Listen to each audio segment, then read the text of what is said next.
오늘은 기타 모델링에 대해서 조금만 더 알아보도록 하겠습니다. 로프트하고 그냥 기타 몇 가지 조금만 더 알아볼 건데요. 자, 이렇게 한번 해볼까요? 프론트에서 플랜을 이렇게 만들 건데요. 랭스 세그먼트는 많이 주고 위드 세그먼트는 없애겠습니다. 랭스는 200, 위드 50, 세그먼트 20. 자, 이렇게요.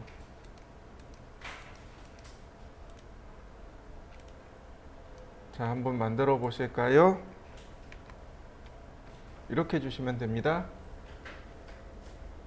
자, 우리가 흔히 사용하는 모델링 중에 뭐가 있냐면 밴드라는 것이 있습니다. 밴드.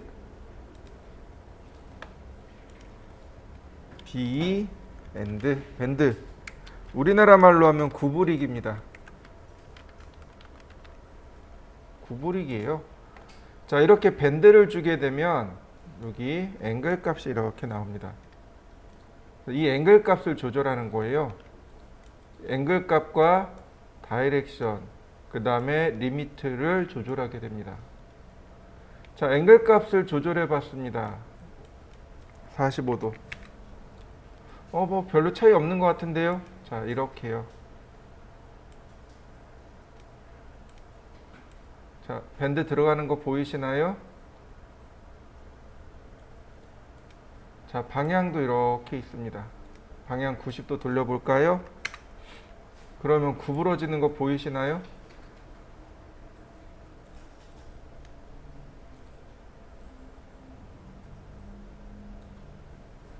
보통은 이렇게 많이 해요. 실린더를 가지고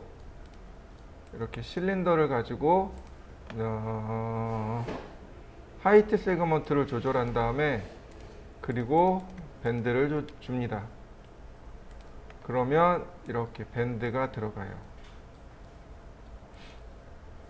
뭐 Y 방향으로 이런 식으로 밴드가 들어가기도 합니다. Y 방향이면 이렇게 돼요. 탑뷰를 보시면 됩니다. X 방향이면 이런 식으로 됩니다. 부채꼴 모양이 되겠죠. 이런 식이 되는 거죠. 그 다음에 방향이 이렇게 만들어지게 되는 겁니다. 90도. 이게 밴드입니다. 한번 해보시죠. 서브 오브젝트가 있어요. 이렇게 기즈모라는 것하고 센터라는 것 두 가지가 있습니다. 기즈모가 틀입니다. 틀. 여기 보시면 노란색 틀 보이시나요? 이 기즈모를 이렇게 움직일 수 있어요. 이런 식으로. 그래서 기즈모 때문에 이런 모양이 만들어집니다. 또 하나, 센터는 중심이죠. 중심의 위치를 별도로 조절해 줄 수도 있습니다. 중심의 위치가 조절이 되면 이렇게 밴딩되는 값이 달라지는 거죠. 여기 보시면 이렇게 중심이 멀어질수록 조금 원이 작아지죠? 원이 커지죠? 위로 올라갈 수도 있고 밑으로 내려갈 수도 있고, 네, 이렇게 움직여 줄 수 있겠죠? 이게 이제 기즈모입니다. 자, 한번 해보시죠. 서브 오브젝트를 이용해서 기즈모와 센터를 이용해서 움직여 보시죠. 그 다음에는 리미트라는 걸 줄 수 있습니다. 보시면 이렇게요. 높이를 지정해 줄 수 있습니다. 이렇게 여기서부터 여기까지 밴딩되고 나머지는 밴딩되지 말아라, 이런 겁니다. 기즈모를 응용한다면 이런 식으로 구부러지는, 그래서 애니메이션을 준다면 오토키 주고 시간 주고, 자, 이런 식으로. 그러면 자, 플레이. 그럼 이런 식으로 애니메이션 되는 거죠.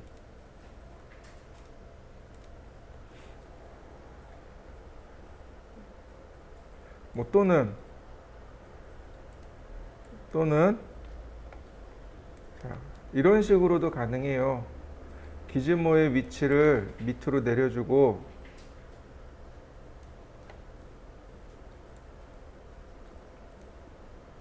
기즈모의 위치를 밑으로 내려주고, 누굴 바꾸는 거냐면 실린더 값을 바꾸는 겁니다. 실린더의 이 높이 값이 처음엔 0이었다가 시간의 지남에 따라서 처음에는 0이었다가 시간이 지나서 높이가 200으로 바뀌었습니다. 그러면 이런 식으로 자라나는 애니메이션도 됩니다. 이렇게.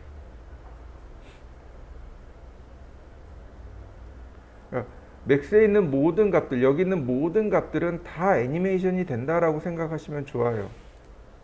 어쨌든 우린 애니메이션까지는 하긴 어렵겠지만 그래도 기초는 이해하시면 좋을 것 같습니다. 자, 그 다음에 이제 우리가 봐야 될 게 뭐냐면 테이퍼라고 하는 겁니다. 테이퍼. 자, 여기 있네요.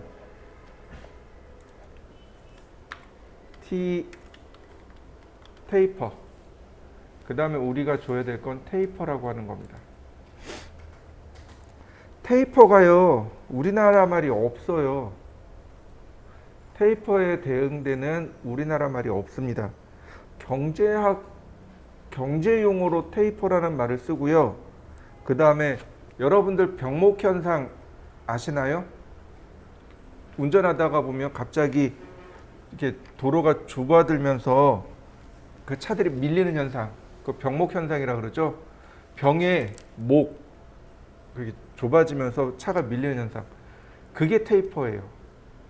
그게 테이퍼입니다. 이렇게 넓은 데서 갑자기 이렇게 좁은 데로 줄어드는 현상을 테이퍼라고 합니다. 그래서 테이퍼라는 값을 주게 되면 이렇게 해요. 넓어졌다, 줄어들었다. 보이시나요? 값이 테이퍼를 주게 되면 값이 이렇게 넓어졌다, 줄어들었다 이렇게 되는 겁니다. 이게 테이퍼예요. 방향도 지정해 줄 수 있고요. 똑같습니다. 커브를 주면 이렇게 볼록해지거나 오목해지거나 이런 게 이제 테이퍼입니다. 자, 한번 해보시죠. 이런 식으로도 가능해요. 실린더의 높이를 키워보죠. 150? 네. 그 다음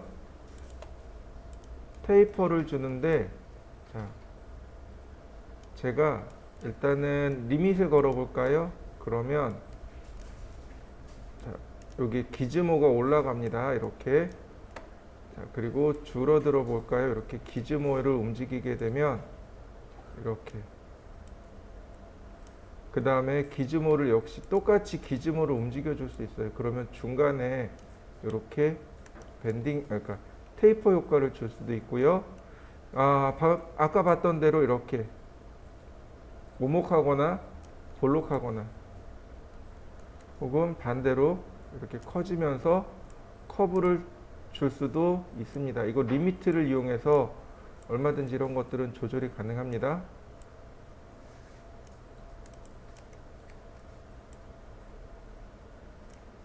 그러면 이렇게 오목한 모습으로, 그 다음에 역시 기즈모를 이용한다면 위치를 이렇게 조절해 줄 수 있겠죠. 리미트가 아래쪽으로도 이렇게 줄 수 있어요. 그리고 시멘트리는 좌우 대칭이란 뜻입니다. 그러면 자, 이런 식으로 애니메이션이 돼요.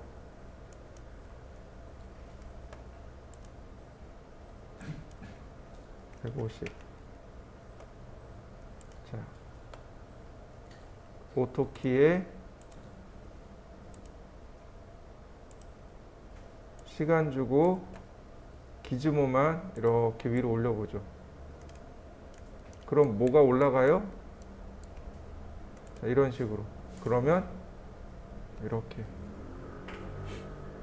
굴뚝 같은데 뭐가 이렇게 타고 지나가는 거죠.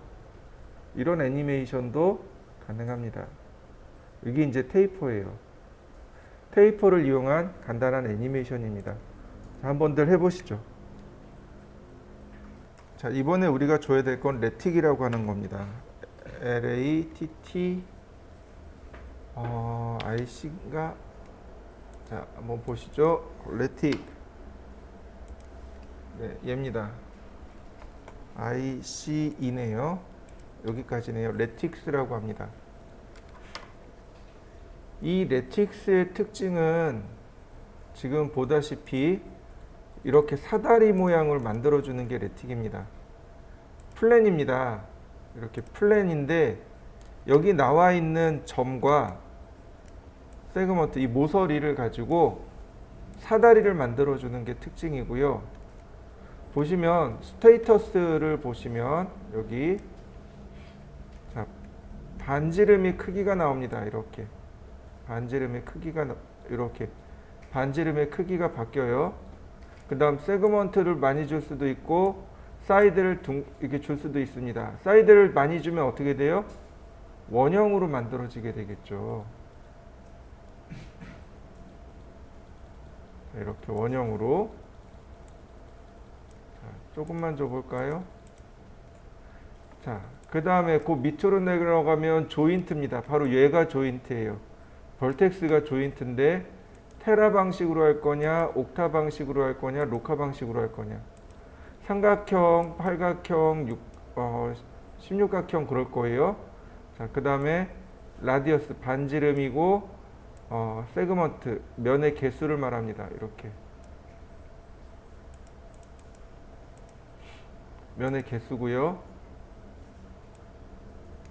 그 다음에 위로 가면 조인트 온리 또는 스테이터스 온리 혹은 둘 다 이런 식으로 값을 조절해 줄 수 있습니다. 자, 한번 조절해 보시겠어요?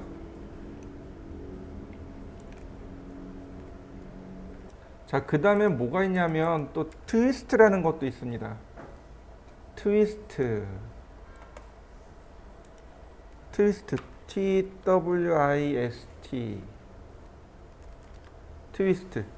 트위스트가 비비 꼬는 걸 트위스트라고 하죠. 그러니까 여기 앵글 값을 주게 되면 얘가 이렇게 꼬이게 되는데 방향이 문제네요. 자, X축 방향, Y축 방향. 자, Y축 방향으로 돌리면 되겠네요. 너무 많이 주면 곤란할 것 같고. 자, 이게 뭔가요?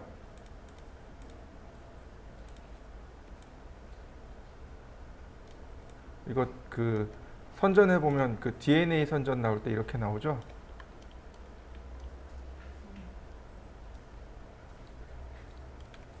너무 많이 주면 안 될 것 같고 적당히 트위스트를 주면 자, 이렇게.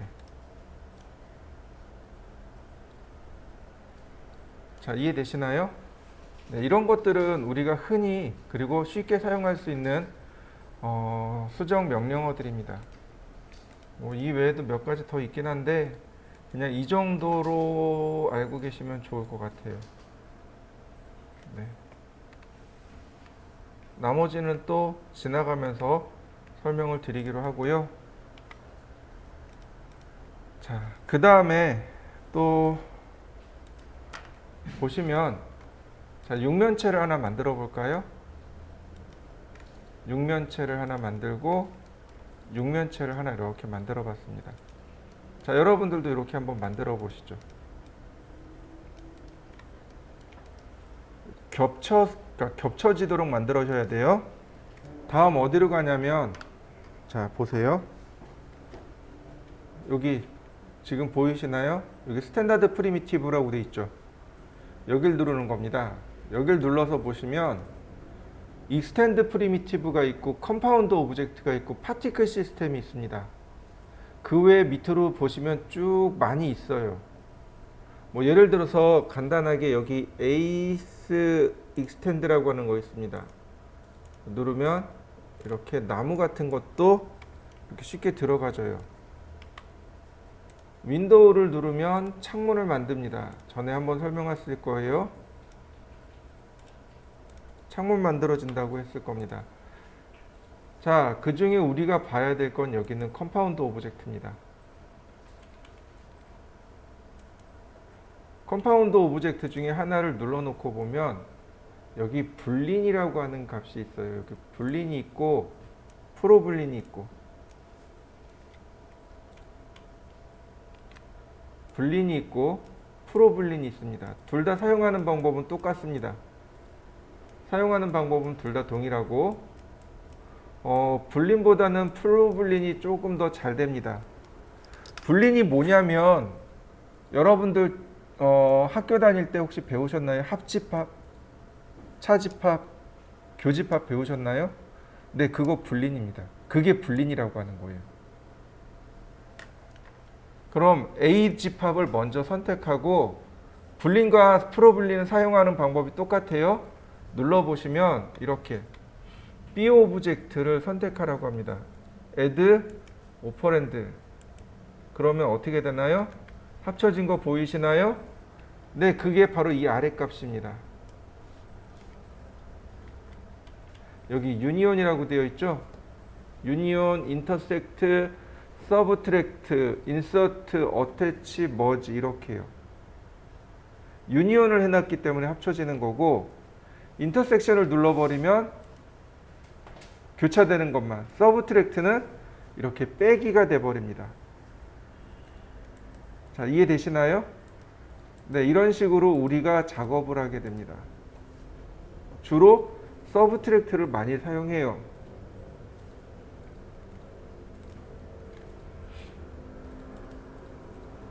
자, 한번 해보시죠. 다른 것도 해볼까요? 여기 밑으로 내려가면 파티클 시스템이라는 게 있습니다. 파티클은 입자란 뜻이에요. 입자가 파티클이란 뜻입니다. 그러면 우리가 입자로 볼 수 있는 게 뭐가 있을까요? 오늘 같은 날 비 올 때 비 내리는 효과 있죠.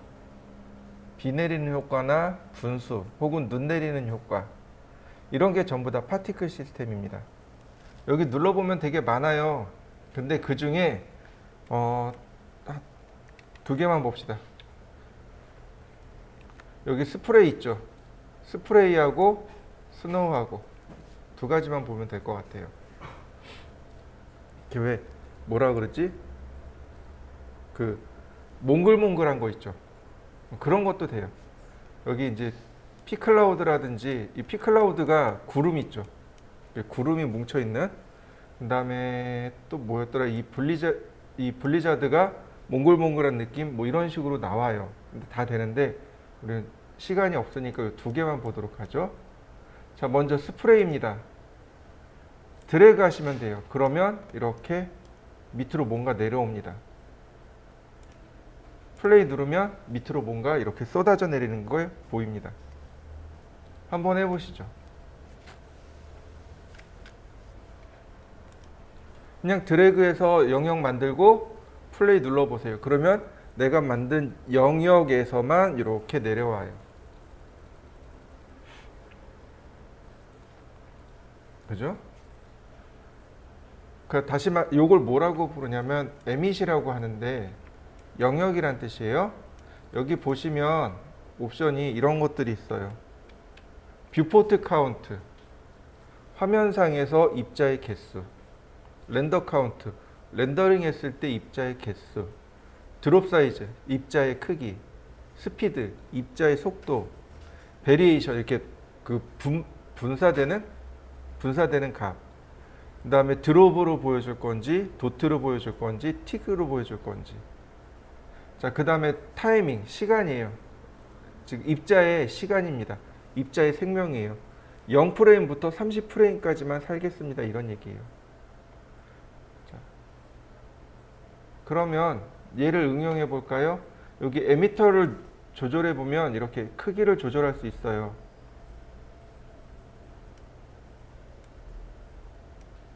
자, 사이즈를 작게 해보죠. 5mm, 5mm. 그 다음에 방향도 아래가 아니고 로테이트 해가지고 이렇게 위로 올려버리겠습니다. 자, 위로요. 방향을 로테이트해서, 지금 기본적으로 아래로 내려가고 있죠. 근데 로테이트해서 위로 올려놓겠습니다. 회전할 때 여기 얘네들을 이용하시면 좋아요. 회전할 때 보시면 여기 요거 있죠. 얘가 각도 스냅입니다. 앵글 스냅이에요. 단축키는 A입니다. 요거 단축키가 A예요. 그러니까 로테이트를 누르시고 A를 누르면 5도 단위로 회전시킬 수 있습니다. 그러면 내가 원하는 대로 이렇게 맞춰줄 수 있어요. 그러면 얘가 어디로 올라가요? 이렇게 하늘로 올라가겠죠.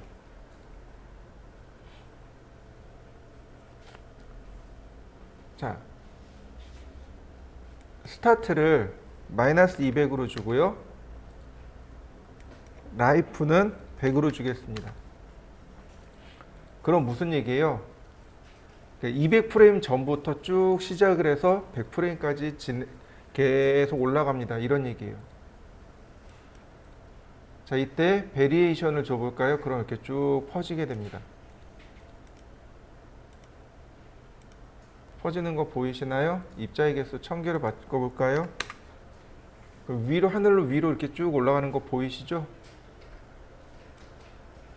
베리에이션 값을 조절하면 그냥 이렇게 앞으로 쭉 나가는, 그 다음에 이렇게 조절해주면 이렇게 많이 퍼지는 효과가 일어나겠죠. 한번 줘보시죠. 뭘 만들 거냐면 분수를 만들 거예요. 분수.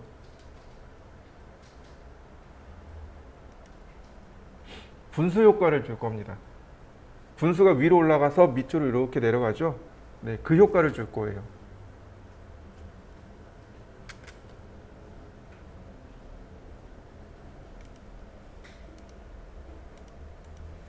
자, 여기까지 됐나요? 자, 다시. 근데 분수가 어떻게 돼요? 무한정 위로 올라가진 않잖아요. 그죠? 중력이 있기 때문에 밑으로 내려가야 돼요. 자, 여기 스페이스 랩으로 들어갑니다. 여기요. 여기 스페이스 랩, 크리에이트 탭에 스페이스 랩에 여기 그레이비티, 중력입니다. 중력. 그러니까 모든 물체에 중력을 줄 수 있는 건 아니에요. 어떤 특정한 객체들한테 중력값을 줄 수 있어요. 이렇게 파티클 같은 거에 중력을 줄 수 있습니다.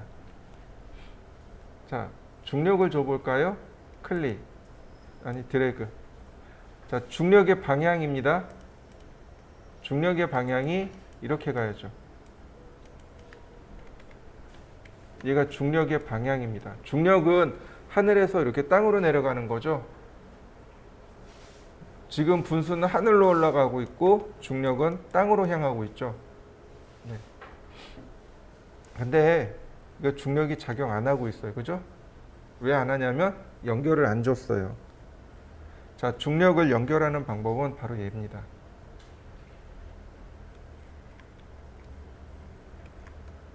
얘요. 중력을 줘야 됩니다. 그래서 얘 버튼 누르고 드래그해서 연결해주면 이렇게 중력 때문에 얘가 이렇게 올라가다 밑으로 내려가요. 드래그해서 드래그를 해주면 됩니다. 여기서 드래그 시작해서 여기로 드래그를 끝내주면 돼요. 그러면 이렇게 밑으로 이렇게 내려가게 됩니다. 그럼 분수처럼 이렇게 밑으로 내려가는 거 보이시나요? 여기다 하나 더 할게요. 뭘 할 거냐면 분명히 분수가 물 위에 닿으면 이렇게 튕길 거 아니에요. 자, 튕기는 느낌을 줄 겁니다. 튕기는 느낌은 디플렉터라고 합니다. 여기 스페이스 랩에 여기 눌러보시면 디플렉터에 여기 디플렉터라는 게 있습니다. 디플렉터가 반사란 뜻이에요. 찾아보시죠. 누르면 나올 겁니다. 바로 디플렉터라고 해서 나올 거예요. 반사란 뜻입니다. 자, 탑뷰에서 디플렉터를 크게 그립니다. 이렇게 크게 그려주세요.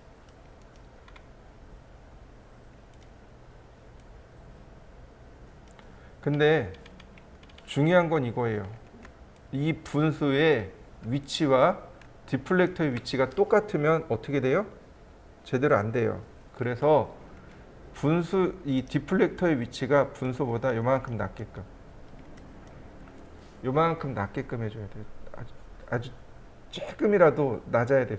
똑같은 위치에 있으면 안 되고 조금이라도 낮은 위치에 있어야 됩니다. 이런 식으로. 그래야 디플렉터가 완성이 되는 거고, 역시 마찬가지로 바인드 스페이스 랩을 씁니다. 그러면 확대해 놓고 보면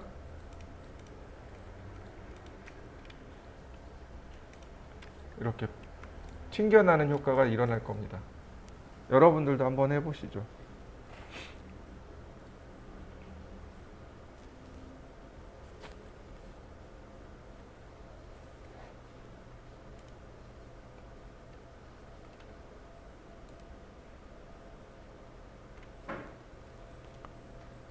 자, 반사가 되게 심하게 올라갈 거예요. 그건 디플렉터 값을 조절하시면 돼요. 자, 디플렉터를 선택한 다음에 여기 바운스 값 있죠? 이 바운스 값을 조절해 주시면 돼요. 바운스 값을 0.3이라고 줬어요. 그러면 얘가 이렇게 됩니다.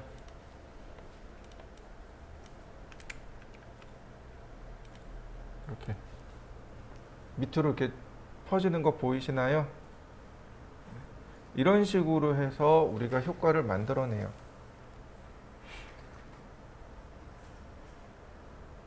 근데 여기에다가 이제 웨이브나 리프를 주면 이렇게 물이 찰랑찰랑 거리는 느낌도 만들어낼 수 있습니다.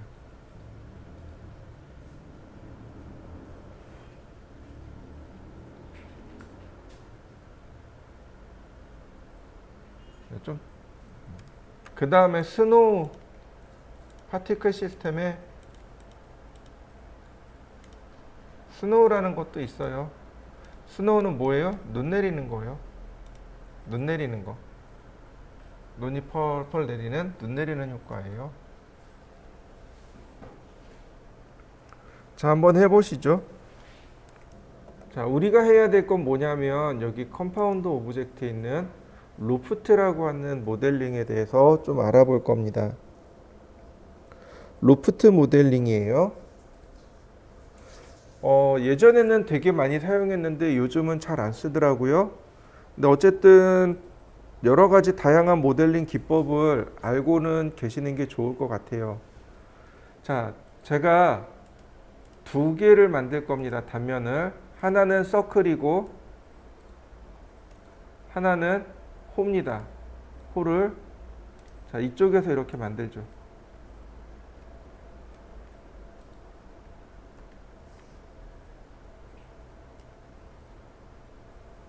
자, 여러분들도 이렇게 두 개를 만들어 보시죠. 서클과 호입니다.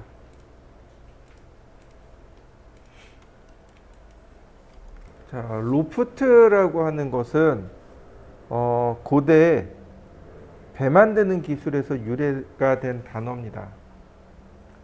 배를 만들 때, 옛날에 배를 만들 때 중간에 심부를 이렇게 만들고 그 다음에 이렇게 갈빗대를 이렇게 세우고 그 다음에 이렇게 갈빗대와 갈빗대 사이에 이렇게 판을 붙여서 옛날에는 배를 만들었습니다.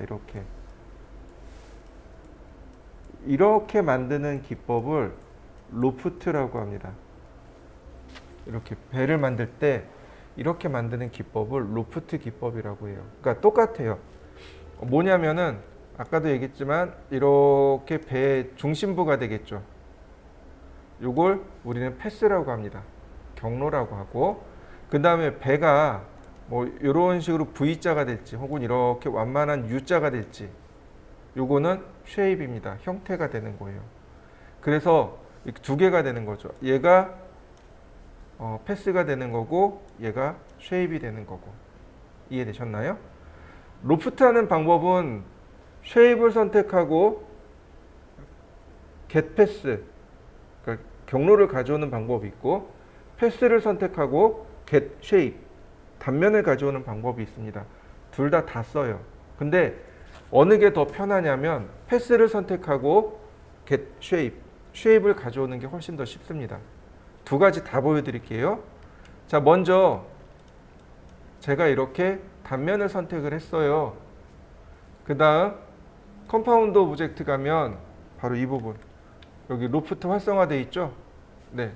로프트 버튼을 누르면 바로 여기 보이시나요? get pass, get shape. get pass, get이라는 단어가 가져오다라는 단어고 push이라는 단어가 있어요. 주다라는 뜻입니다. get 가져오다, put 주다. 그러니까 다시 말하면 get pass 그러면 경로 가져오기, get shape 그러면 단면 가져오기. 근데 지금 제가 선택한 건 단면이에요. 그래서 여기는 get pass를 할 겁니다. get pass를 누르고 경로를 꾹 클릭하면 이렇게 모양이 만들어집니다. shape 위에 경로가 이렇게 들어오는 겁니다. 그리고 모양이 만들어져요. 자, 여러분들도 한번 해보시죠. 자, 이번엔 반대로 해보겠습니다.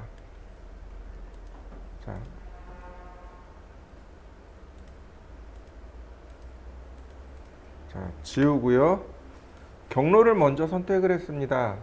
경로 선택하고 로프트 버튼 누르고 get shape. 자, 만들어지는 거 보이시나요?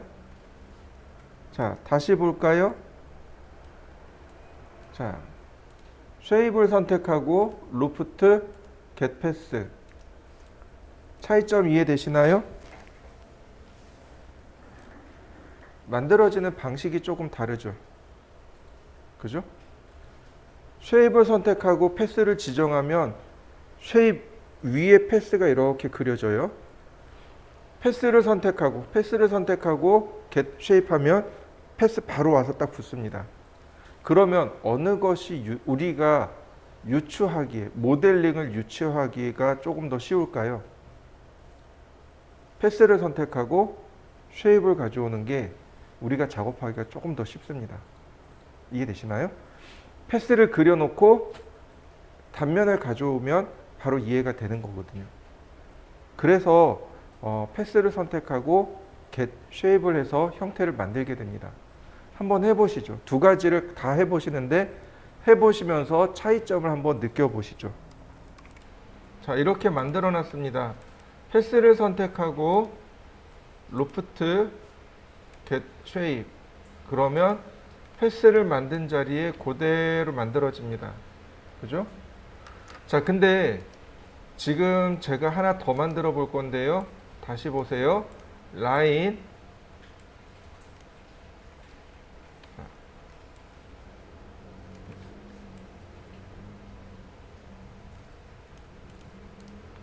다시 봅니다. 로프트 get shape. 자, 두 개가 다른 거 보이시나요? 두 개가 다르죠. 오른쪽과 왼쪽의 차이점이 뭘까요? 높이 방향으로 올라가는 세그먼트의 간격이 다르죠. 그죠? 오른쪽 것은 정상적으로 클릭한 겁니다. 라인을 그릴 때 클릭한 거예요. 근데 왼쪽 건 어떻게 했냐면 드래그 한 거예요. 첫 번째 점을 클릭한 게 아니고 첫 번째 점에 아예 드래그를 해버린 겁니다. 그리고 두 번째 점을 클릭한 거예요. 우리가 가장 쉽게 그리고 가장 자주 실수하는 게 바로 이겁니다. 패스를 그릴 때 클릭을 해서 그려야 되는데 드래그를 해버린 거예요. 그러면 이렇게 왼쪽처럼 나옵니다. 자, 보세요. 이것도 수정할 수 있습니다. 자, 이렇게 보죠. 자, 버텍스를 눌러보죠. 보이시나요? 얘는 얘예요. 얘는 얘입니다. 다시 볼까요? 선택해 봅니다. 뭐가 있나요? 여기 이거 보이시나요? 핸들 보이시나요? 근데 핸들을 드래그 하니까 어떻게 되나요? 쉐입이 같이 수정되는 거 보이시나요? 로프트가 같이 수정되는 거 보이시나요? 이게 로프트 모델링의 특징입니다. 쉐입과 패스가 있어요. 우리가 이걸 불러들일 때 인스턴스로 불러온 겁니다. 즉 복제해서 불러 들어온 거예요. 쉽게 얘기해서 우리 그 클론이라 그러죠. 복제인간. 네, 복제해서 들어온 거예요. 그래서 어느 쪽을 수정하든지 간에 같이 수정이 됩니다. 내가 경로를 수정하면 경로가 수정이 돼요. 내가 단면을 쉐입을 수정하면 쉐입이 수정이 됩니다. 이해되시나요? 이게 가장 큰 특징이에요. 자요. 드래그 해볼까요? 크기가 커지는 거 보이시나요? 리파인 해볼까요? 그리고 경로도 움직여 볼까요? 베이저.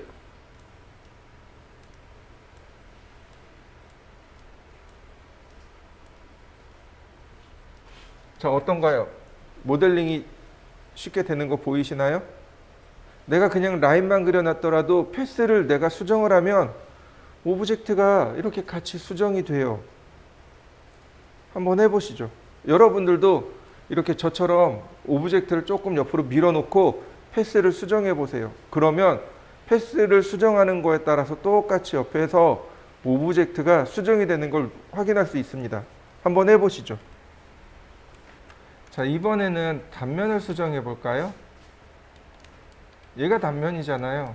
마침 두 군데 다 똑같은 단면을 넣었단 말이죠. 자, 에디트 스플라인. 버텍스가 있네요. 자, 제가 이렇게 한 칸 건너 하나씩 선택을 했습니다.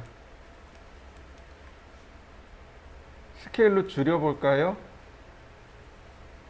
자, 스케일을 사용할 건데 문제는 뭐예요?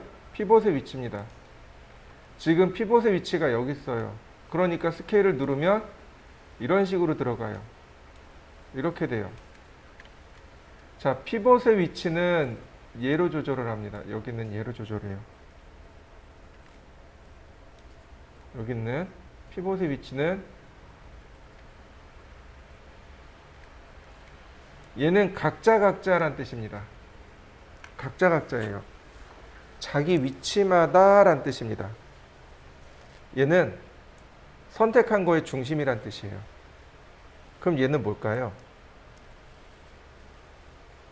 원점이요. 맥스에도 어딘가 원점이 존재하겠죠? 네, 그 원점을 중심으로 란 뜻입니다. 자, 아닌가? 스크린 기준인가? 자, 보시죠. 선택을 했습니다. 그러면 중간에 들어오는 거 보이시나요? 자요. 어떤가요? 단면의 모양이 별로 바뀐 거 보이시나요?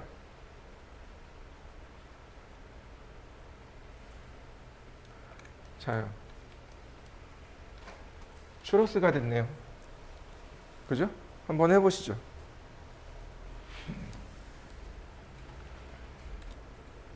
여기 마지막 피봇의 위치는 화면의 중심입니다. 화면의 중심이 기준이 되는 거죠. 그래서 이렇게 움직이게 되면 화면의 중심이 중심에 따라 이렇게 맞춰지게 됩니다. 그러면 우리가 모델링을 하게 되면 이런 식으로 조금 더 다양한 방식으로 모델링을 할 수 있다라는 것을 기억해 주시면 좋을 것 같습니다. 자, 로프트를 잠깐 내려놓고요. 우리가 이제 배워야 될 것 중에 하나가 이동할 줄 알고 로테이트 할 줄 알고 스케일은 할 줄 알아요. 피벗과 함께 사용할 수 있어야 돼요. 그리고 복사하는 방법, 어레이 하는 방법도 알려드리도록 하겠습니다. 자, 얘는 지우고, 자, 얘 지우고, 여기도 지우고. 자, 선택을 했습니다. 복사를 할 거예요. 자, 얘는 지워도 될 것 같고. 복사를 할 겁니다. Shift 키를 누르고 이동하시면 복사가 된다라고 설명을 드렸습니다. 기억나시죠? 한번 여러분들도 해보세요. Shift 키를 누르고 드래그 해보세요. 그러면 복제가 일어납니다. Move, Rotate, Scale 전부 다 똑같습니다. 전부 다 Shift를 누른 상태에서 이동하거나 회전하거나 크기를 줄이게 되면 이런 메시지가 뜹니다. 이러한 메시지가 떠요. 옵션을 하나 지정해야 됩니다. 카피, 인스턴스, 레퍼런스 이렇게요. 인스턴스하고 레퍼런스가 아니 카피, 인스턴스, 레퍼런스 셋 다 복제란 뜻입니다. 세 개 다 복제란 뜻인데 달라요. 의미가 다릅니다. 자, 첫 번째는 제가 카피를 썼습니다. 자, 두 번째는 제가 인스턴스를 했고요. 세 번째는 제가 레퍼런스를 썼습니다. 이렇게요. 순차적으로 보면 얘가 원본이고 얘는 카피, 인스턴스, 레퍼런스 이렇게 됩니다. 자, 여러분들도 이렇게 복제를 해보실까요? 제가 이제부터 원본을 수정할 겁니다. 원본을 아까 우리가 공부했던 트위스트를 쓸 겁니다. 그러면 카피는 그냥 별 반응 없는데 인스턴트하고 레퍼런스는 똑같이 들어갑니다. 자, 앵글을 돌려볼까요? 어떻게 되나요? 돌아가는 거 보이시나요? 인스턴트하고 레퍼런스 같이 돌아가는 거 보이시나요?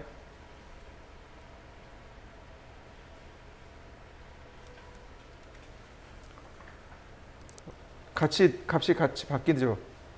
인스턴스는 뭐냐면은 완벽히 똑같은 객체입니다. 완벽히 똑같은 객체를 인스턴트라고 해요. 예를 들어서 책상 다리를 여러분들 그 식탁 다리 있죠. 식탁 다리가 4개잖아요. 근데 우리가 모델링을 할 때 어떻게 돼요? 하나 모델링을 하면 나머지 3개가 똑같이 바뀌었으면 좋겠어요. 그럼 완벽히 똑같은 객체로 복제를 해야 됩니다. 그게 인스턴트예요. 카피는 그냥 복사를 하는 거고 인스턴트는 복제를 해서 똑같이 만들어주는 걸 인스턴트라고요. 누구를 수정하든지 간에 내가 원본이든 복제본이든 누구를 수정하든지 간에 그 값이 똑같이 들어가요. 이게 인스턴트예요. 근데 레퍼런스는 조금 달라요. 원본을 수정하면 레퍼런스에게, 즉 레퍼런스 참조 객체에게 데이터가 전달이 돼요.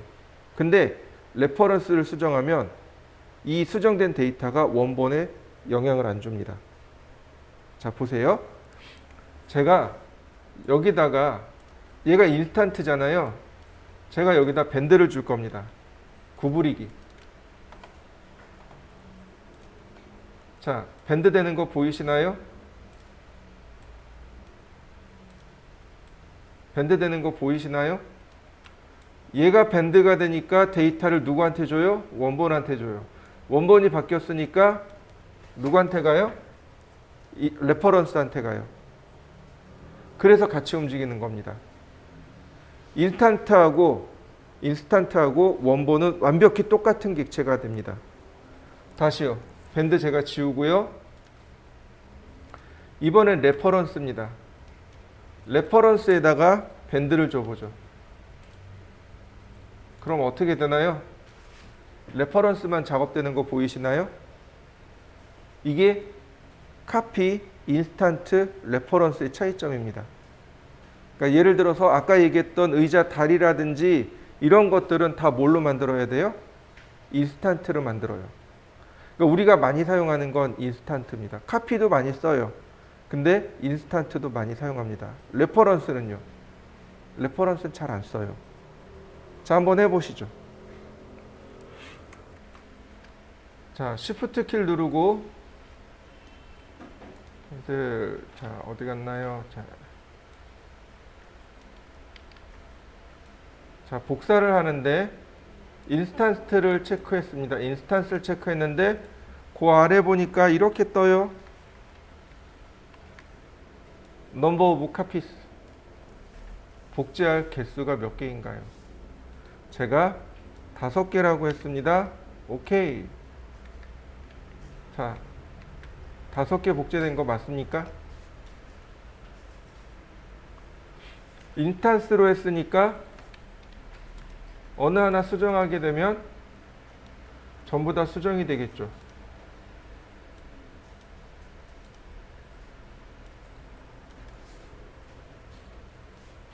자, 인스턴스로 복제 한번 해보실까요? 자, 제가 로테이트를 할 겁니다. 로테이트를 할 건데 이 피봇의 위치를 찾아야 돼요. 전체, 자, 첫 번째 겁니다.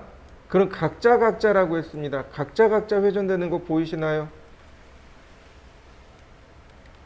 피봇이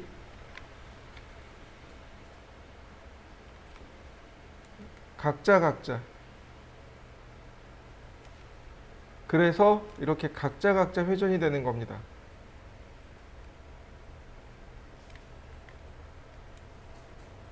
자, 선택한 거의 중심입니다. 그러니까 회전이 이렇게 일어나겠죠. 자, 뷰의 중심이라고 했습니다. 왜 뷰의 중심이냐면 바로 여기. 누구의 중심인지 여기서 지정해 줄 수 있어요. 화면의 중심인지, 스크린의 중심인지, 월드 전체의 중심인지. 예를 들어서 월드라고 했어요. 그러면 이렇게 월드가 기준이 돼서 회전이 일어나겠죠.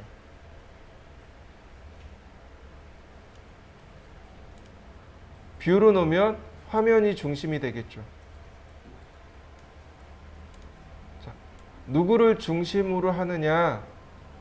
보통 전체의 중심이나 혹은 각자의 중심에서 자주 이렇게 스케일을 하게 됩니다. 자, 한번 해보시죠. 이번엔 스케일입니다.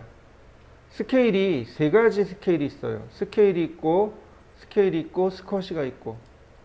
자, 얘는 스케일입니다. 유니폼 스케일이고, 얘는 넌 유니폼 스케일이고, 얘는 스쿼시라고 합니다. 유니폼 스케일이라고 하는 건 XYZ가 동시에 일어나는 스케일을 말합니다. 보시면 이렇게 XYZ가 동시에 일어나요. 이게 유니폼 스케일입니다. X축, Y축, Z축 동시에 스케일이 일어나는 걸 유니폼 스케일이라고 하고, 넌 유니폼 스케일입니다. 다시 말하면 내가 지정한 방향, X축 방향 혹은 Y축 방향 혹은 XY 방향 이렇게요. 그런데 여기 있는 피벗만 가지고도 조절할 수 있어요. 유니폼과 넌 유니폼은 이렇게요. 이 안쪽 영역을 지정하면 유니폼 스케일이 됩니다. 피벗에 저 삼각형 있죠? 저기를 유니폼이든 넌 유니폼이든 똑같아요. 저 삼각형을 붙잡고 드래그하면 유니폼 스케일이 됩니다. X축으로 드래그하면 X축만, Y축을 잡고 드래그하면 Y축만. 근데 여기 지금 제가 빗금친 부분 있죠. 여기서 드래그하면 XY만, Z축 빼고.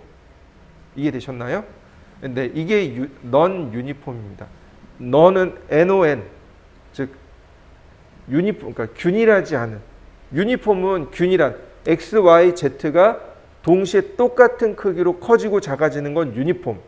근데 넌 유니폼은, 그러니까 이 세 개의 축 중에 두 개 또는 한 개의 방향으로 스케일이 일어나는 것. 이게 넌 유니폼입니다. 한번 해보시죠.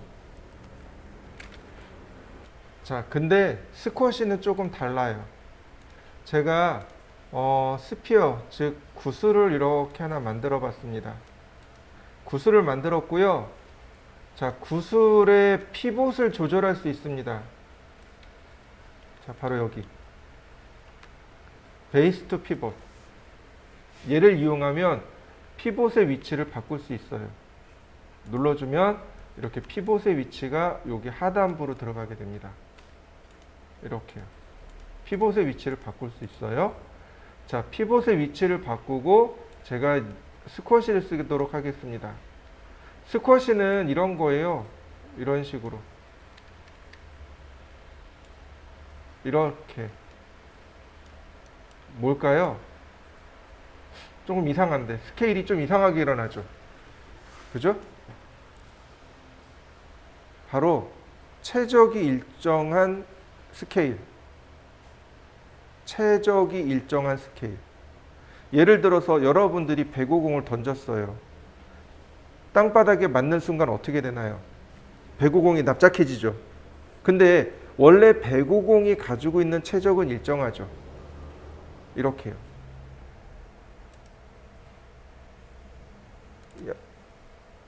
이렇게 납작해지겠죠.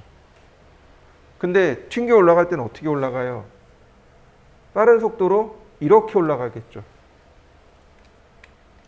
어느 정도 힘이 없어지게 되면 다시 원래대로의 크기가 이렇게 나오겠죠. 맞습니까? 네, 스쿼시가 바로 최적이 일정한 스케일입니다. 애니메이션 할 때 우리가 실제 공에 대해서 이런 축척이 일어나게 됩니다.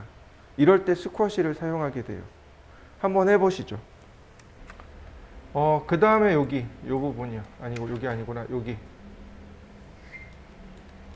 3, 그 다음에 여기 아이콘이 3개가 있죠. 자, 누르면 스냅입니다. 이동할 때 이렇게 스냅이 걸려요. 움직이는데 스냅 걸리는 거 보이시나요? 우리가 라인을 그릴 때, 라인을 그릴 때 혹은 어떤 형상을 만들 때 이렇게 스냅을 이용해서 작업할 수 있습니다. 이건 스냅이라고 합니다.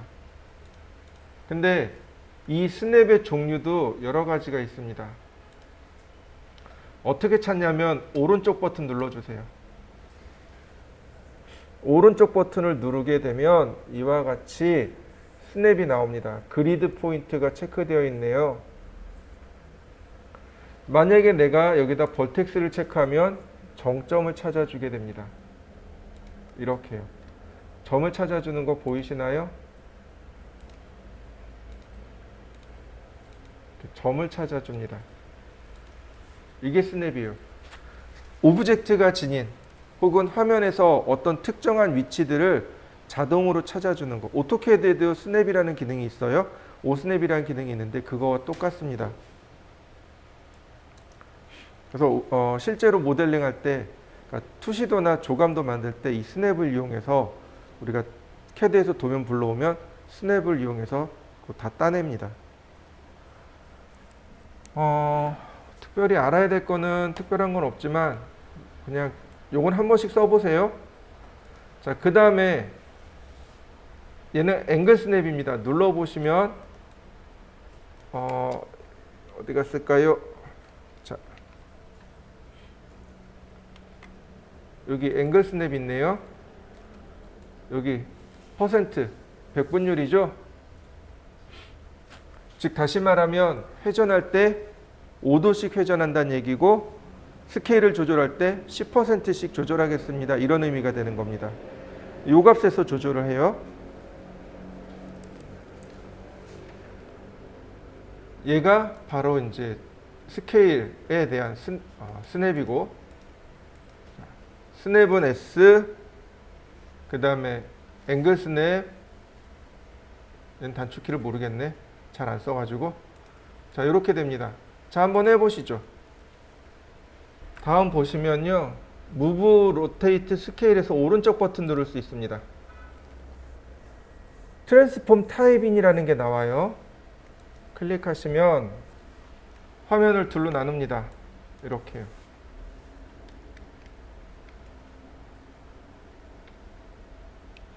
이렇게 둘로 나눕니다.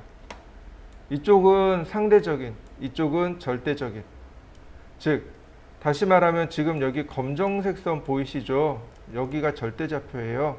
절대적인 위치입니다. x가 0이고 y가 0이고 z가 0인 위치로 가주세요. 현재 위치에서 x가 100만큼 가주세요. y도 100만큼 가주세요. 자, 이렇게요. x로 마이너스 100만큼 가주세요. 위치를 내가 이렇게 지정해 줄 수 있는 겁니다. 주로 오른쪽에 있는 걸 많이 써요. 현재 위치에서 얼만큼 더 이동해 주세요. 얼만큼 더 이동해 주세요. 이런 의미입니다. 자, 한번 해보시죠. 자, 그러면 얘가 이동만 있을까요? 그렇지 않다는 거죠. 로테이트도 똑같습니다. 얘를 지우고 사각형을 이렇게 제가 길게 선택해 봤습니다. 자, 로테이트 Z축을 기준으로 45도 회전되는 거 보이시나요? 자, Z축을 기준으로 45도, 45도, 45도, 45도. 자, 딱 나누어서 왼쪽은 절대적인 겁니다. 오른쪽은 상대적인 거예요. 현재 위치에서 내가 지정한 값만큼 더 회전하세요. 이런 얘기입니다.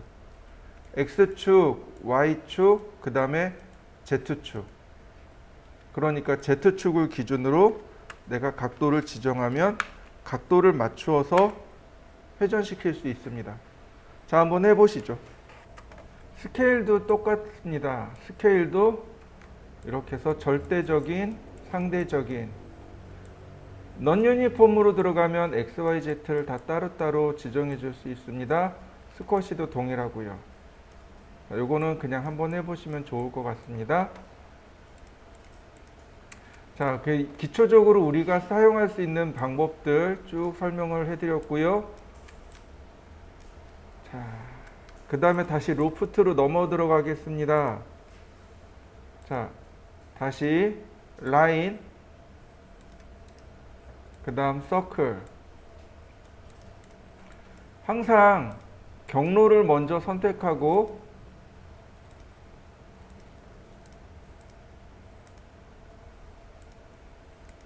get shape를 하셔야 이렇게 작업하기가 편해집니다.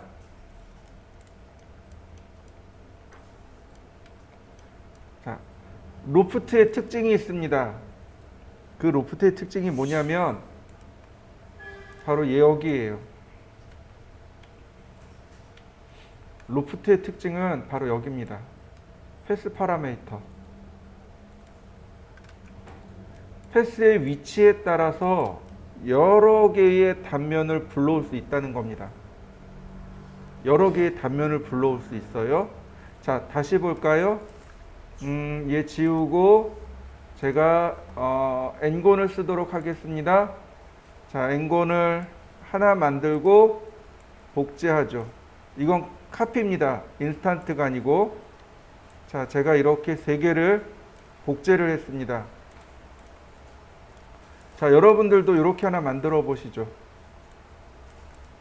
라인 하나와 n곤 3개입니다. 자, 만들어 보시죠. 자, 이렇게 할 겁니다.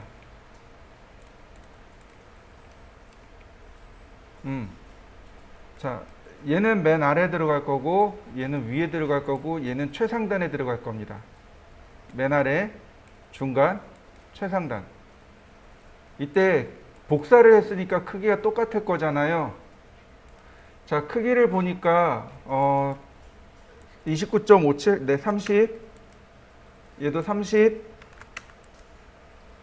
얘는 28. 꼭 욕 같네. 27. 3mm 줄였어요. 얘와 첫 번째와 두 번째는 크기가 같아요. 얘만 아주 약간 작게 바꿨습니다. 자, 그 다음 선택한 다음에 에디트 스플라인으로 편집을 해보죠. 아니, 요건 조금 이따 하기로 하고 일단 이렇게 한번 해보시죠. 복사, 복사, 똑같은 크기, 똑같은 크기, 얘는 약간 작게. 자, 한번 해보시죠. 자, 로프트로 가져올 겁니다. 자, 로프트 get shape 첫 번째 거를 클릭할 거예요. 그럼 이렇게 들어옵니다. 자, 그 다음에 어떻게 하냐면 여기서 다이렉트로 조절하는 게 아니고 모디파이 패널로 넘어갑니다. 이렇게요. 처음 가져온 다음에 거기서 수정하는 게 아니고 어디로 가요? 모디파이로요. 이해되셨나요? 크리에이트는 뭐예요? 만들다잖아요. 만드는 거고 그 다음부터는 어디로 가야 되는 거예요? 수정하는 거로 들어가야 됩니다. 그러니까 첫 번째 크리에이트 판넬에서 만들었어요. 그 다음에 두 번째 걸 가져올 건데 어디로 가요? 모디파이로 넘어가야 돼요. 모디파이 판넬로 넘어가서 그 다음에 두 번째, 세 번째를 가져올 겁니다. 이해되시죠? 자, 보시면 이렇게 됩니다. 모디파이 판넬이고요. 그 다음에 바로 여기 얘가 패스의 위치입니다. 무슨 얘기냐면 0으로 돼 있잖아요. 패스의 시작 부분이에요. 끝나는 부분은 100입니다. 즉 다시 말해서 퍼센트예요. 0%에서 100%까지란 의미입니다. 왜 이렇게 놨냐면 패스가 이렇게 구부러질 수 있잖아요. 그죠? 그럼 위치를, 길이를 모르잖아요. 그래서 백분율로 해놓은 겁니다. 물론 여기 보면 디스턴스 값으로, 즉 거리 값으로도 조절을 해줄 수 있습니다. 자, 그 다음에 제가 95%까지 올렸습니다. 자, 여기 노란색 점 보이시나요? 여기 노란색 점. 얘가 현재 패스의 위치입니다. 조금만 움직여 볼까요? 자,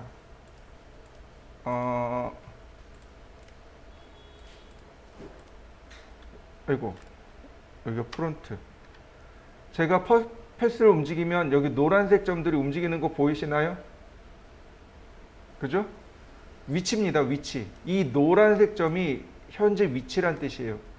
제가 95%까지 움직이게 한 다음 다시 get shape를 할 겁니다. 두 번째 거. 그 다음 마지막 100%까지 올라가서 get shape. 여기 보이시나요? 모습이 이렇게 자연스럽게 바뀌게 됩니다. 자, 이렇게 한번 만들어 보시죠.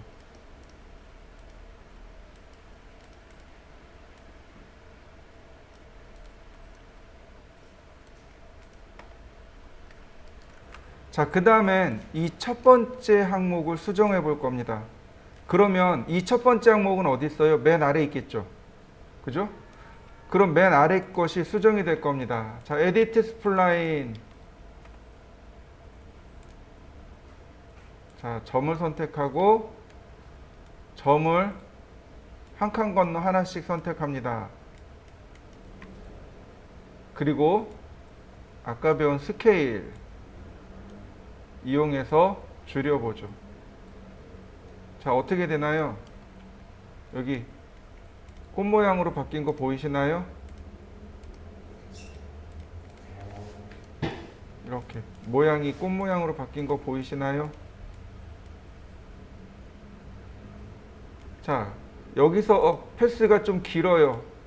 패스를 수정해 볼까요? 점 선택하고 이동 툴로 패스를 좀 낮춰보죠.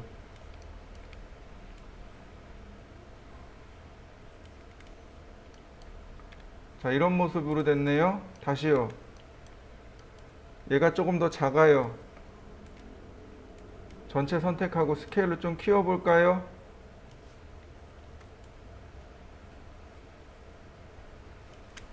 자, 그러면 테이블보 위에 식탁이 완성된 거 보이시나요?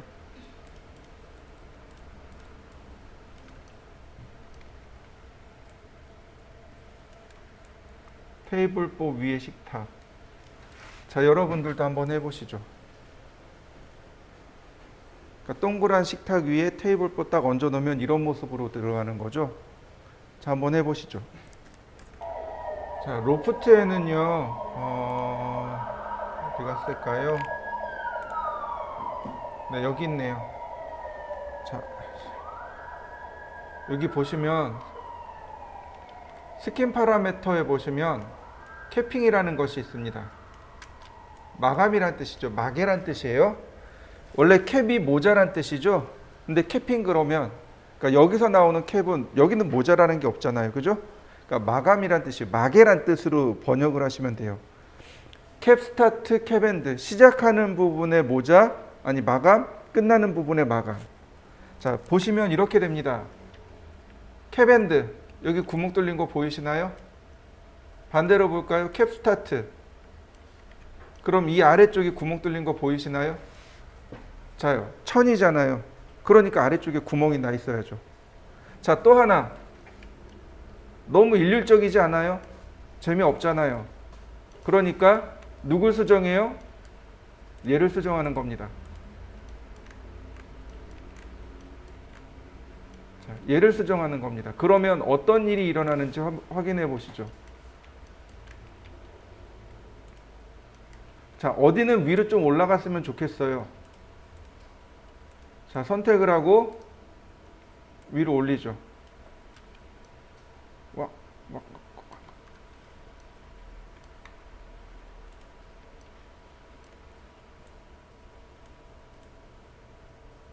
자, 위로 올라가고 있는 거 보이시나요? 이렇게. 여기 위로 올라간 거 보이시나요?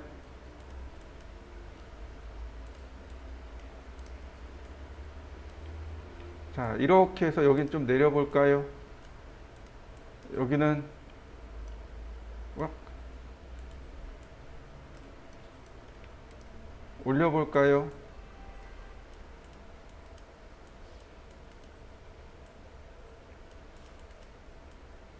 자, 어떤가요?